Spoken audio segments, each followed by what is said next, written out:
ஏழு ஜென்ம பாவம் தீரும் இறைவா உனை எண்ண தேவாரம் பாட அந்த ஞானம் வருமே மனம் கொள்ள.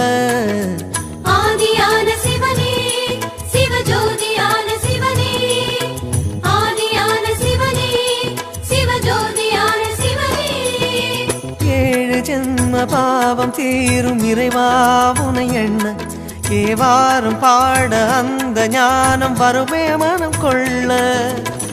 தாழும் நிலை வாராமல் காப்பவன் நீதானே, வாழும் வழி சொல்பவனே வள்ளல் பெருமானே, அண்ணாமலையானே அன்பின் பொருள் நீயே, அருணாச்சல சிவனே ஆற்றல் வடிவோனே, சக்தியின் கலையாய் பக்தியின் நிலையாய் தோன்றும் சுடரோனே, உண்ணாமுலையின்